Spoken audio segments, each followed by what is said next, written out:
They took everything from me. If someone had told me 3 years ago that I'd lose $500,000 without a single gun being pointed at my head, I would have laughed in their face. I thought scams happened to old people clicking fake emails. I thought I was smarter than that. I was wrong. And by the time I realized what was happening, every dollar I had spent 22 years earning was gone. My name is Arthur Vale. I'm 45 years old, born and raised in Ohio.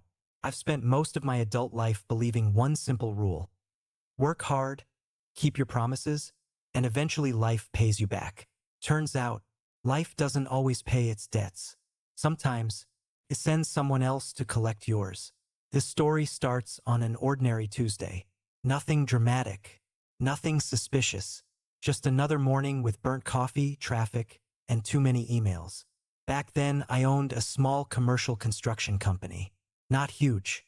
28 employees, 3 trucks, 2 foremen, a rented warehouse. Enough contracts to keep everyone busy. Enough money to finally breathe after years of struggling. My wife, Lisa, always joked that I smiled more whenever payroll week ended. She wasn't wrong. Making payroll without stress felt like winning the lottery every Friday. We'd been married 19 years, 2 kids, 1 in college, 1 about to graduate high school. Life wasn't perfect, but it was stable. Or at least, I believed it was.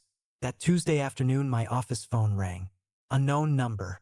Normally, I ignored those. Something made me answer. Arthur Vale. Speaking. Mr. Vale, my name is Daniel Brooks. I'm calling regarding the industrial property listed on Madison Avenue. I frowned. We're not selling. I know. Then why are you calling? Because someone wants to buy it. I laughed. Everything has a price. So what's yours? I almost hung up. Real estate investors called every week. Usually they offered ridiculous prices. Daniel didn't. He already knew the square footage. He knew our lease agreement. He knew neighboring businesses. He even knew the city plan to expand the highway nearby. Information that wasn't public yet. That caught my attention. He asked one question. If someone offered 3 times market value, would you at least meet? 3 times. I stopped laughing. 2 days later, I met Daniel. He looked ordinary. Blue suit, brown shoes, no expensive watch, no flashy car. Nothing screamed millionaire. Actually, he looked more like a high school history teacher than someone handling multimillion-dollar deals. He apologized for being early. Who apologizes for being early? We sat inside a quiet steakhouse. He barely touched his food. Instead, he pulled out a folder. Everything inside was perfectly organized. Maps, permits, projected city development, traffic studies, population growth, warehouse demand. It looked legitimate, painfully legitimate. He wasn't selling dreams. He was selling numbers. The buyer he represented wanted to purchase several industrial lots before the highway expansion became public. Simple strategy. Buy cheap, wait, profit. Except, they were willing to pay ridiculous prices immediately. I asked the obvious question. Why overpay? Daniel smiled. Because time is worth more than money. I remember thinking, that sounded like something rich people actually say. He never pressured me, never rushed me, never asked for signatures. He simply handed me his card. If you decide no, that's perfectly fine. Then he left. No sales pitch, no fake urgency, nothing. That bothered me. Scammers push. Daniel walked away. Over the next week, I couldn't stop thinking about it. 3 times market value. That money could pay off everything. The business loan, our mortgage, my daughter's college, retirement, everything. Lisa loved the idea. What if this is finally our lucky break? I wasn't convinced. Something felt too smooth, so I hired an attorney. He reviewed every document. No obvious issues. Then an accountant. No financial red flags. Then even a commercial real estate broker. His response surprised me. If they're actually paying this much, sign before they change their mind. 3 professionals. Same conclusion. Looks good. That should have made me feel better. Instead, it made me nervous. We met Daniel again. This time there were lawyers, representatives, stacks of paperwork. Everything looked real, because it was. The property sold. Money arrived. Every cent. Just over $2.3 million. Legally, officially, taxes paid. Done. For 6 months, nothing happened. Life got better. We moved into a nicer house. Bought my son a used truck.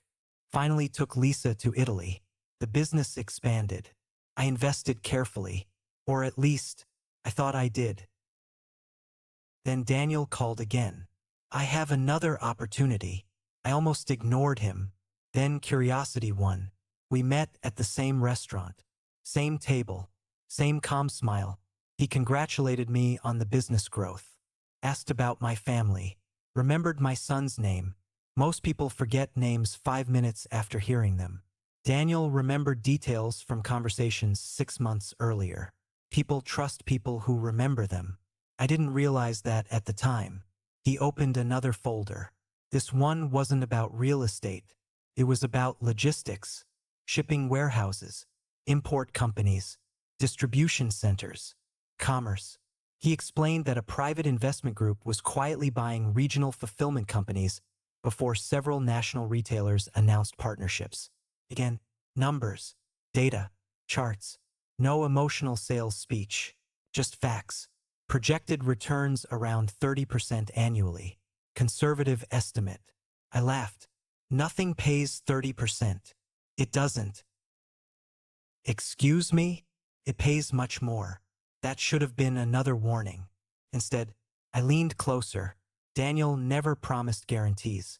Never said impossible things. He simply showed previous acquisitions. Companies bought. Companies resold.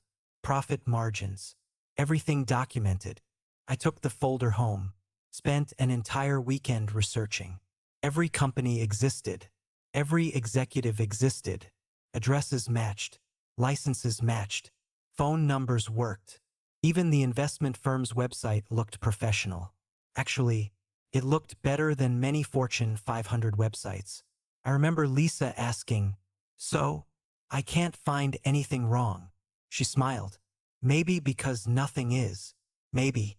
Or maybe someone had simply spent years making sure nobody could. I invested. Not everything. Just $100,000. Enough to test the waters. Daniel shook my hand. I think you'll be pleased. 3 months later, my account showed $132,000. Exactly as projected. I requested a withdrawal. Just to see. 2 days later, the money arrived. No delays. No excuses. $32,000 profit. Real money. Tax documents included. That's the moment they got me. Not when I invested. Not when Daniel called. Not when we met. They got me the day they proved they were trustworthy. Because trust is always more valuable than greed. Over the next year I invested again. Then again. Every quarter. Every withdrawal worked. Every report looked legitimate. Every email was professional. Every tax document arrived on time. My accountant reviewed everything. No concerns. Even he invested. Not much. 20,000. He made money too. Think about that. An accountant, whose job is literally spotting financial lies, believed them. If he trusted them, why shouldn't I? By then I had nearly $400,000 invested. I slept well. Never worried. Until one Friday morning, when Daniel didn't answer his phone. I wasn't concerned. People get busy. Then I emailed him. Nothing. Monday. Still nothing. Tuesday. The investment portal wouldn't load. Wednesday. Their website disappeared. By Thursday, every phone number had been disconnected. I drove straight to their office downtown. The receptionist was gone. The furniture was gone. The company logo had been removed from the wall. The suite was completely empty, except for one thing, a piece of blue painter's tape on the floor, where the reception desk had been. That's when I felt something inside me Break. Not panic. Not fear. Something worse. Denial. I kept telling myself there had to be an explanation. Maybe they moved offices. Maybe servers crashed. Maybe, maybe, maybe, because accepting the truth would have meant accepting one impossible fact. That despite every precaution, despite lawyers, accountants, background checks, months of successful withdrawals, I had just lost nearly $500,000, and I still had absolutely no idea how they'd done it. I refused to tell Lisa, not because I wanted to lie, because I needed one more day, one more phone call, one more explanation, one more miracle. People always imagine that when something terrible happens, you immediately know exactly what to do. You don't. You become incredibly good at pretending reality hasn't changed. I drove back to the empty office the next morning. Same building, same hallway, same locked glass door. Only this time there was a small white notice taped to it. Suite available for lease. Available. As if the company had never existed. I walked downstairs and found the building manager. Gray hair, coffee in one hand, clipboard in the other. "Excuse me," I said. "What happened to Brooks Capital?" He looked confused. "Who?" "The investment company upstairs." He frowned. "Oh, those guys. You know them?" "Not really. Where did they move?" "They didn't."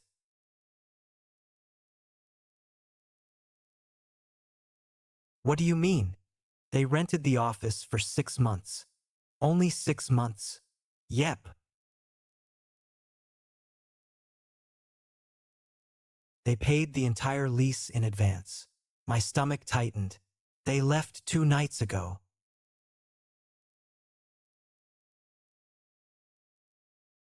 "Did they leave a forwarding address?" He shook his head. "No." "Any contact information?" "No."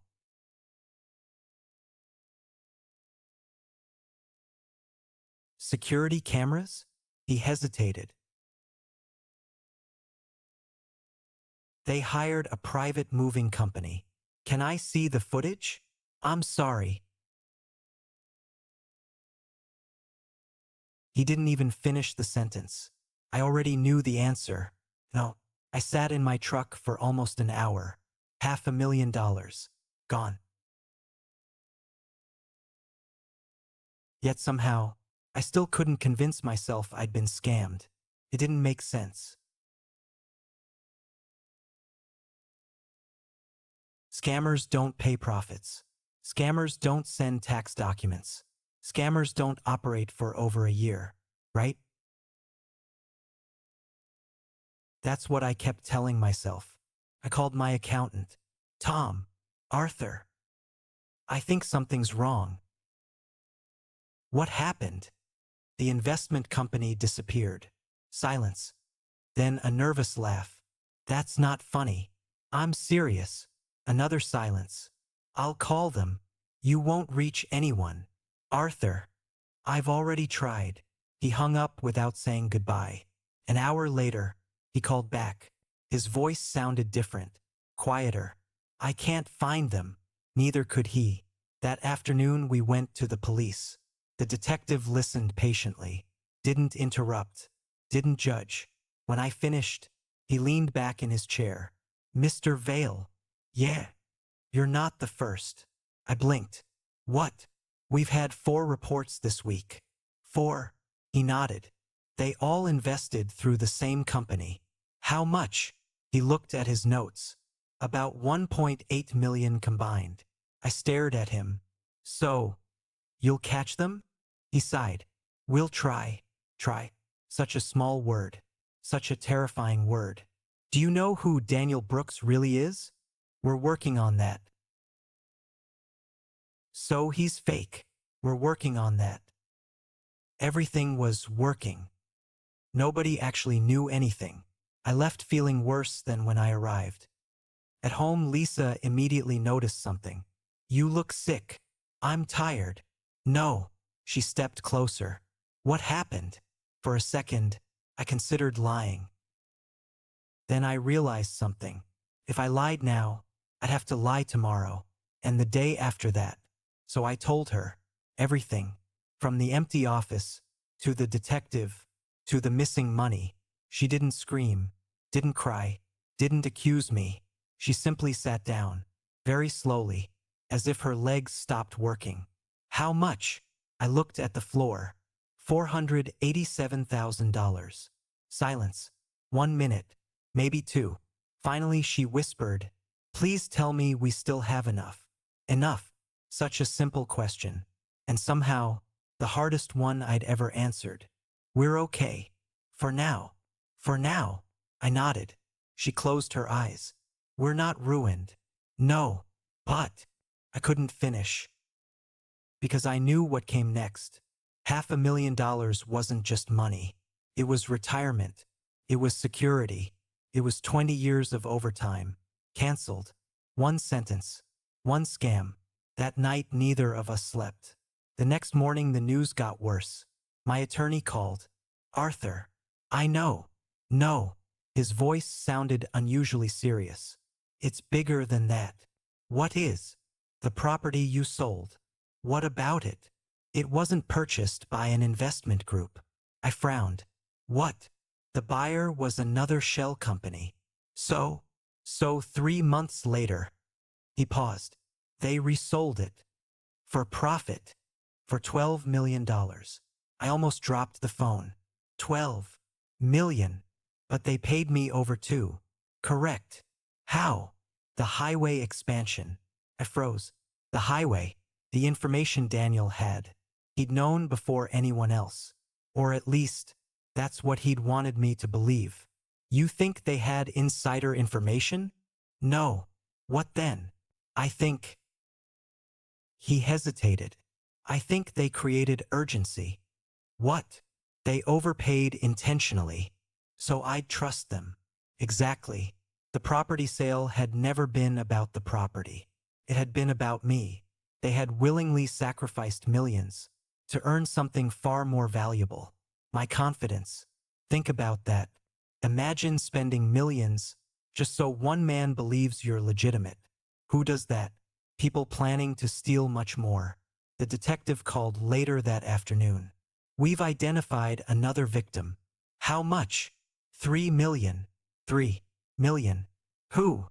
"I can't disclose names. But he owns several dealerships." So they targeted wealthy business owners. It appears that way. Not random people. Not retirees. Not people answering spam emails. Business owners.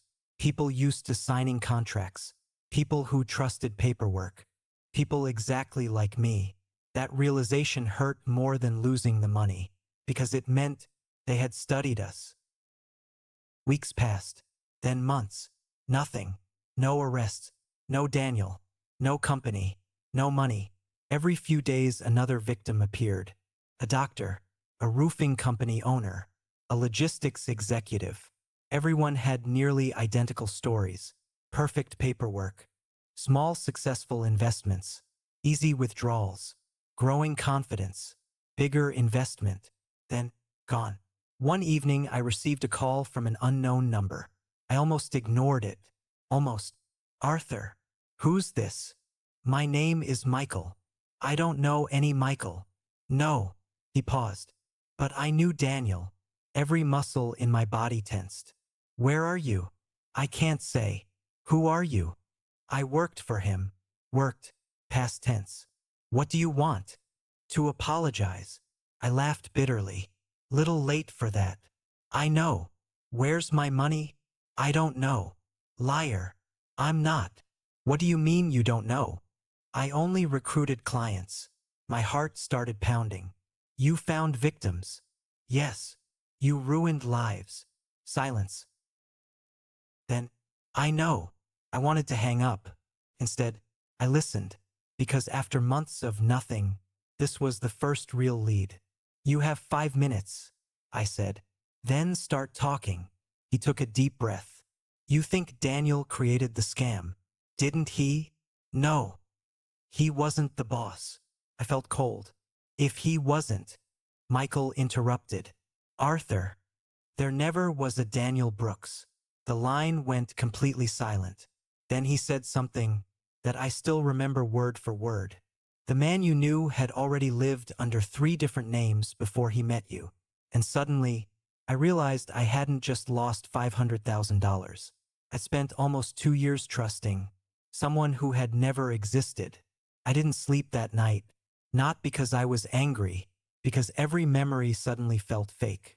The handshake, the conversations, the jokes, the stories about his wife, the photo he once showed me of a little girl at a school recital. Had that even been his daughter? Or had he downloaded the picture from somewhere on the internet? Once you realize someone has lied about who they are, your brain starts questioning everything. The next morning, Michael called again. Different number. Did anyone follow you yesterday? He asked. I don't think so. Don't be so sure. What are you talking about? They're careful. They? The people above Daniel. I grabbed a notebook. Start from the beginning. He exhaled slowly. I met him 5 years ago. What was his name then? I don't know. You never asked? He changed names depending on the client. I stared at the wall. So you knew he used fake identities? I thought it was for privacy. Privacy? I was stupid. No, I said quietly. You were useful. Silence. I guess I was. Michael had been a financial consultant before the pandemic. When business collapsed, he started working as an independent client relations specialist. That's what they called it. In reality, his job was simple. Find successful business owners. Nothing more. No selling. No pressure. Just introductions. If someone looked wealthy, disciplined, and patient, they became a lead. What made me interesting? I asked. You owned your company. So, you'd built it yourself. And you had no bankruptcies, no lawsuits, no gambling history, no tax problems. I frowned. You knew all that? We researched everyone. How much? Everything. He paused. They even knew your daughter had just started college.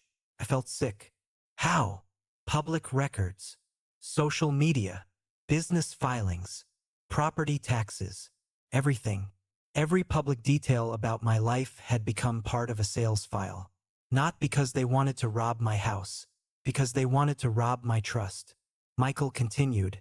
The first investment was never supposed to make money. It did. I know. It made 32,000. Exactly. I finally understood. It wasn't profit. No. It was bait. Yes. The money I had proudly shown Lisa, the withdrawal that convinced my accountant, the tax forms, the quarterly reports, they had all been part of the product. Trust. That's what I had been buying. And I had paid nearly $500,000 for it. 2 weeks later, the FBI contacted me. Until then, everything had been handled by local investigators. Now things were different. Very different. The agent introduced herself as Special Agent Karen Mitchell. She didn't waste time. We believe your case is connected to an international fraud organization. International. That word hit differently. I had imagined a few clever criminals hiding in another state. Instead, this thing stretched across borders. She opened a folder. Inside were photographs, office buildings, luxury homes, surveillance images, passport photos. I immediately pointed at one man. That's him. She looked down. No. What? The man you're pointing at is named Victor Harlan. No.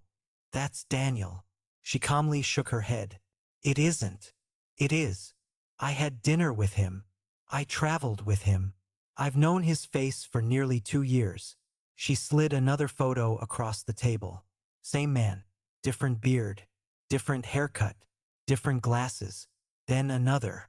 And another. Each one looked like Daniel. But each one carried a different passport. Different name. Different nationality. I counted. 7 identities. 7. My mouth went dry. So, I whispered, which one's real? She looked me straight in the eyes. We don't know. The investigation moved slowly, painfully slowly. Life, however, didn't wait. I still had employees, contracts, payroll, bills. Every morning I had to pretend everything was normal. One afternoon my foreman, Rick, knocked on my office door. You okay, boss? Yeah. You don't look okay. I smiled. Just tired. He stood there for a second. You've been tired for 4 months. He wasn't wrong. I had stopped laughing, stopped taking weekends off, stopped planning vacations. Money changes you when you earn it, but losing money changes you differently. You stop trusting good news. You stop believing opportunities. You stop relaxing. Even compliments start sounding suspicious. 3 months after the scam, something unexpected happened. I received an envelope with no return address. Inside was a flash drive. Nothing else. No note. No fingerprints. Just a black USB drive.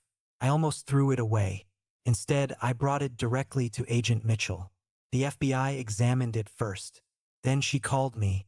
You need to see this. I arrived the next morning. She plugged the drive into a secure computer. A video opened. The timestamp showed almost a year earlier. A hidden camera. Conference room. There he was. Daniel. Or Victor. Or whatever his name actually was. He was speaking to 8 people around a table. The audio wasn't perfect, but one sentence came through clearly. Never sell the investment. Someone asked why. He smiled. Sell certainty. Another voice laughed. Daniel continued. People don't buy returns. They buy confidence. He stood up and pointed toward a chart. If a client hesitates, he said, pay them. The room nodded. If they ask questions, answer them. If they ask for documents, give them more than they requested. Someone interrupted. And if they still don't trust us? Daniel smiled. Then they're not our client. The room laughed. I didn't, because in that moment, I finally understood why every background check had succeeded, why every document looked perfect, why every withdrawal arrived on time. They weren't pretending to be legitimate. For the first year, they actually were. They spent millions creating the illusion because they knew one thing. A person who earns your trust can eventually ask for almost anything. Agent Mitchell paused the video. We've watched this over 100 times. Did you find them? Not yet. But we're closer. She zoomed into the corner of the room. There was a reflection in the glass wall. The city skyline. One building stood out. A distinctive curved tower. We believe this meeting happened overseas. Where? We're still confirming. I leaned forward. Can I ask something? Of course. Why send me this video? She folded her arms. That's exactly what worries us. You think it's a warning? Or a message? A message from who? She didn't answer immediately. Then she said quietly, Arthur, what if someone inside that organization wants them caught? That possibility had never crossed my mind. Maybe the flash drive wasn't random. Maybe someone had grown a conscience. Or maybe someone was preparing for a betrayal. Either way, for the first time in months, the people who stole my life no longer seemed untouchable. And 3 days later, my phone rang. The caller ID displayed only 2 words. Unknown number. I answered. A calm, familiar voice spoke before I could say hello. Arthur. My blood froze. I heard you've been talking to the FBI. It was him, the man I'd known as Daniel Brooks. And he sounded completely relaxed. For a few seconds, I couldn't speak. Not because I was afraid, because my brain refused to believe the voice was real. After months of silence, after countless dead ends, the man who had stolen nearly $500,000 from me had just called me himself. He chuckled softly. I figured you'd recognize my voice. I finally managed to say one word. Daniel. He laughed. You still call me that. What should I call you? A pause. It honestly doesn't matter. That answer chilled me more than if he'd given me another fake name. You ruined my life, I said. No. His voice remained calm. I changed it. I gripped the phone so tightly my knuckles turned white. You stole from me. I offered you opportunities. You offered me lies. I offered you exactly what you wanted. I nearly shouted. I wanted security. No, Arthur. He interrupted me. You wanted certainty. Silence. Then he continued. And certainty doesn't exist. I wanted to hang up. Instead, I hit the speaker button and placed the phone on my desk. At the same time, I opened another phone and dialed Agent Mitchell. She had told me one thing months earlier. If he ever contacts you, keep him talking. The FBI answered almost immediately. I whispered, "It's him." The agent didn't ask questions. She simply said, "Stay on the line." Meanwhile, Daniel kept talking. "You know what disappointed me?"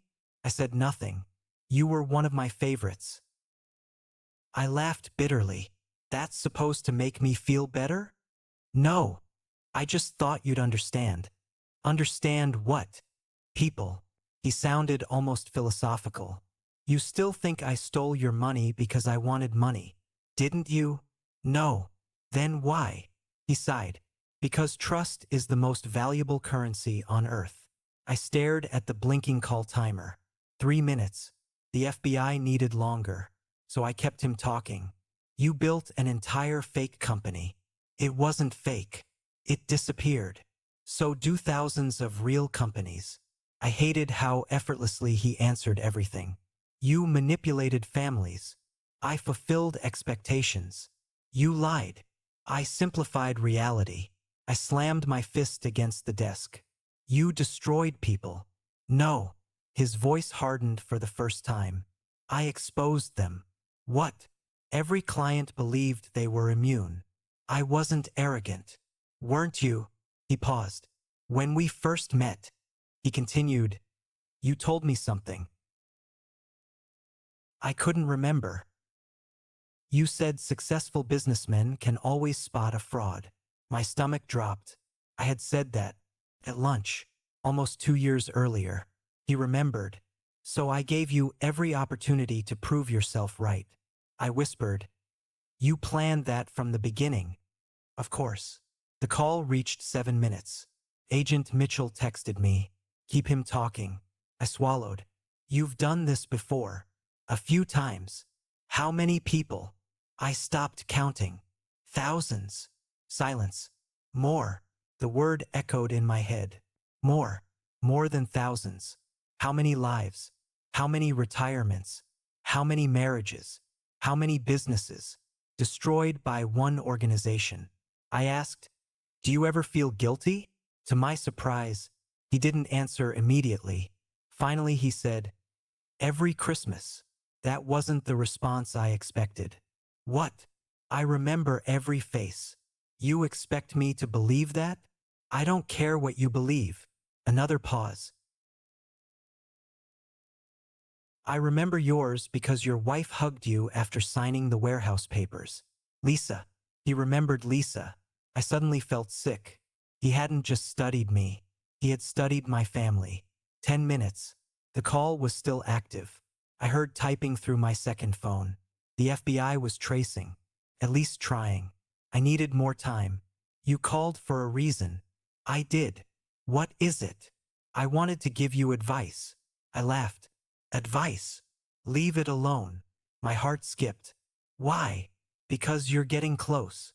"Close to what?" "You already know too much." "I don't know anything." "You know enough." His voice lowered. "The people financing this don't forgive mistakes." "So you're scared."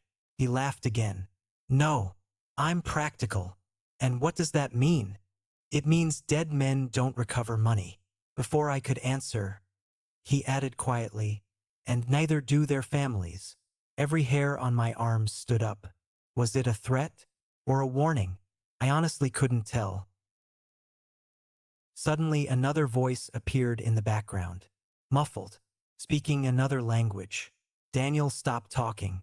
Then he said, "I have to go." "Wait, Arthur." His voice sounded strangely sincere. You really were one of the honest ones. Click. The line went dead. 20 seconds later, Agent Mitchell burst through my office door with two other agents. Did he say anything about a location? No. Background noise. I heard another man. Music. No. Traffic. I closed my eyes, trying to remember. There had been something, very faint, like bells, church bells. I opened my eyes. I heard bells. What kind? I don't know. They rang. I tapped the desk. 3 times. Mitchell wrote it down immediately. Then she asked one final question. Anything else? I almost said no. Then I remembered something so small that I had ignored it during the call. He coughed. She looked confused. What? He coughed. So? It sounded. I hesitated. Like someone who's been smoking for 40 years. Mitchell stared at me for several seconds. Then, without another word, she grabbed her phone and walked out of the office. I had no idea why, but judging by the urgency in her face, that tiny detail might have been the biggest clue anyone had uncovered so far. The next morning, Agent Mitchell called before sunrise. Her voice carried something I hadn't heard in months. Energy. Arthur. What happened? We may have him. I sat straight up in bed. What do you mean, may? The cough. I frowned. The cough. You remembered something nobody else did. I don't understand. The audio team enhanced the phone recording. And they isolated his breathing. I waited. There are signs of chronic lung damage. So we compared it with surveillance recordings from previous investigations. My heart started racing. You can do that? We can compare voice characteristics, breathing patterns, speech rhythm. She paused. And we found a match. I didn't say a word. Not a name. She continued. But a man we've been chasing for almost 9 years. 9 years. I suddenly realized something. I had thought my story began with me. It hadn't. I had simply entered a story that had already been going on for nearly a decade. 3 days later, I flew to Washington. The FBI wanted me to review additional evidence. Walking into that building felt surreal. Less than a year earlier, I had been worrying about concrete deliveries and payroll. Now I was sitting in a secure conference room looking at international fraud investigations. Mitchell placed a thick binder on the table.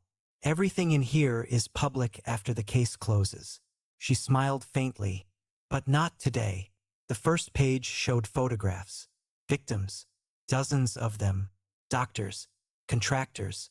Restaurant owners. Tech entrepreneurs. Farm owners. A retired military officer. A woman who had sold her family's manufacturing business. Each photo had a number underneath. $620,000, $1.4 million, $280,000, $3.8 million, $950,000. By the 10th page, I stopped reading the numbers because they no longer felt like money. They felt like lives. Every figure represented years of work, dreams, sacrifices, families. Then Mitchell turned to another section. This is what they actually stole. I expected bank statements. Instead, I saw something else. One victim had canceled his retirement. Another had sold his business. One couple divorced less than a year after the fraud. A man in Texas suffered a heart attack 2 weeks after discovering the scam. Another declared bankruptcy.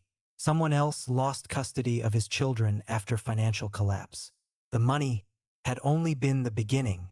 I looked up. How many? Mitchell answered quietly. Confirmed victims? I nodded. 386. And suspected? She took a slow breath. Over 2,000. I couldn't even process that number. Later that afternoon, she asked me something unexpected. Do you want to know why they picked you? I already know. No. She slid another folder toward me. You know why you think they picked you. Inside was a psychological profile. Mine. It wasn't written by the FBI. It had been written by the scammers. Across the top were the words, "Client Evaluation Report." My hands started shaking. There were sections: financial discipline, risk tolerance, family influence, negotiation style, stress response, even communication habits. Someone had analyzed me like I was a product. One paragraph stopped me cold. Subject believes he makes logical decisions. Reinforce this self-image by presenting only data, never emotion. I remembered every meeting with Daniel, every chart, every spreadsheet, every report. No emotional sales pitch. Because they already knew emotion wouldn't work on me. Another sentence hit even harder. Subject enjoys believing he discovered opportunities independently. I closed the folder. Suddenly I understood why Daniel had never pressured me. He had let me convince myself. The decision had always felt like mine. That was the masterpiece. The greatest manipulation isn't making someone do something. It's making them believe it was their own idea. That evening, Mitchell drove me back to my hotel. Neither of us spoke much. Finally, I asked, "Why are you showing me all this?" She kept her eyes on the road. "Because I think you'll need it." "For what?" She looked at me briefly. "Because tomorrow, you're going to see his real face." I turned toward her. "What?" She nodded. "We arrested someone in Spain 12 hours ago." My pulse exploded. "Is it him?" "We don't know yet. But he has 7 passports, 3 birth certificates, 4 citizenship records, and 1 face." I barely slept that night. For months, I had imagined this moment. I imagined anger, hatred, satisfaction, closure. But when morning finally came, I discovered something unexpected. I wasn't excited. I was terrified, because deep down, I wasn't sure I wanted to find out whether the man I trusted for 2 years had ever been real at all. The interrogation room wasn't what I expected. No dramatic one-way mirror. No detectives shouting. No television-style confrontation. Just a quiet room with gray walls, a speakerphone connected to an overseas investigation team, and a large monitor. Agent Mitchell stood beside me. "We're about to begin." I swallowed. "Is it him?" She didn't answer. The screen flickered to life. A man was escorted into a room somewhere in Spain. His hands were cuffed. His beard was gone. His hair was shorter. He looked older, tired. But the moment he looked up, I knew. It was him. Not because of his face. Because of his eyes. Calm. Calculating. The same eyes that had looked across the table from me while asking about my children. My heartbeat pounded in my ears. The investigator across the ocean placed several passports on the table. One by one. Different names. Different countries. Different birthdays. The man smiled faintly. Then, in perfect English, he said, "Which one are we using today?" The room around me fell silent. Even the agents exchanged glances. He wasn't nervous. He wasn't confused. He acted as if this were another business meeting. One of the Spanish investigators asked for his name. He leaned back in his chair. "I've answered that question hundreds of times." "What is your legal name?" He smiled. "That depends who's asking." Mitchell muted the audio for a moment. "He does this every time. Every time. He refuses to acknowledge any identity." "So how do you charge someone who officially doesn't exist?" She didn't answer. Because that was the problem. The questioning continued for nearly 2 hours. He denied everything. Every company. Every transaction. Every passport. Every victim. Nothing belonged to him. Nothing could be proven directly. Until one investigator placed a photograph on the table. It was mine. A picture taken outside the steakhouse where we'd first met. He looked at it for less than a second, then pushed it aside. No reaction. The investigator placed another photo down. Lisa and me, walking through an airport on our way to Italy. Again, no reaction. Then a third. My daughter on her college graduation day. His expression changed. Just slightly, barely noticeable. But I saw it. So did Mitchell. She immediately leaned toward the microphone. Zoom in. The camera zoomed closer. His jaw tightened. Just for a moment, the investigator noticed it too. He asked, "Do you recognize this family?" The man smiled again. No, but the smile wasn't as confident anymore. Hours later, after the interview ended, Mitchell and I walked through the hallway. "So that's it?" I asked. "We wait." "For what?" "For evidence." I laughed bitterly. "You have him. We have a man. You know he did it." "Knowing," she replied, "and proving are two different things." That sentence stayed with me because it explained almost everything about justice. The truth isn't always enough. It has to be proven. A week passed, then another. Finally, Mitchell called. "Arthur." Her voice sounded heavier than usual. "They released him." I stopped walking. "What?" "They couldn't hold him." "No." I whispered. "No, that's impossible. There wasn't enough admissible evidence. He stole millions." "I know." "He admitted nothing." "He never does." I leaned against my truck. For a long time, neither of us spoke. Finally, she said, "We're not giving up." But I barely heard her, because all I could think was this: he had beaten the system. Again. Months turned into a year. Life slowly found a new rhythm. Not the old one. That version of my life was gone forever. But a different one. I rebuilt the business. Not as large as before. Not as ambitious. But stable. Lisa and I stopped talking about retirement. Instead, we talked about today. Tomorrow. The next contract. The next family dinner. Some wounds don't disappear. You simply learn how to carry them. I also began speaking publicly. At business conferences. Local chambers of commerce. Construction associations. Banks. I stopped being embarrassed. Because shame protects scammers more than victims. Every time I told my story, someone approached me afterward and quietly admitted, "Something similar almost happened to me." Or, "I wish I'd heard this a year earlier." If my mistake could save even one person, then maybe losing the money wasn't completely meaningless. Almost 2 years after the scam, I received one final envelope. No return address. Inside was a single sheet of paper. Typed. No signature. Only one sentence. "You finally learned that trust should be earned every day, not purchased all at once." There was no way to prove who had sent it. Maybe it was him. Maybe someone from the organization. Maybe someone trying to frighten me. I never found out. I burned the letter that same evening. Not because I was afraid. Because I was finished letting anonymous people occupy space in my life. People still ask me the same question. "Arthur, did you ever recover your $500,000? The answer is simple. No, not $1. Insurance didn't cover it. The courts never returned it. No hidden account magically appeared. That money is gone forever. But here's the strange part. Looking back now, I don't think losing the money was the worst thing that happened.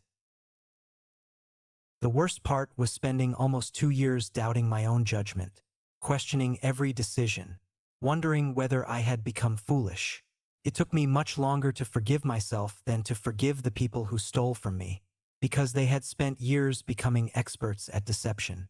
I had only spent a lifetime trying to believe the best in people, and that's a very difficult habit to unlearn. So if there's one reason I tell this story, it isn't to scare you away from opportunity. It's to remind you of something I wish someone had told me years ago. The most dangerous frauds don't begin with greed. They begin with trust. And once someone convinces you that they've earned yours, you stop looking for the warning signs that were there all along. That's exactly what happened to me. My name is Arthur Vale, and that's how I lost $500,000 without anyone ever pointing a gun at me.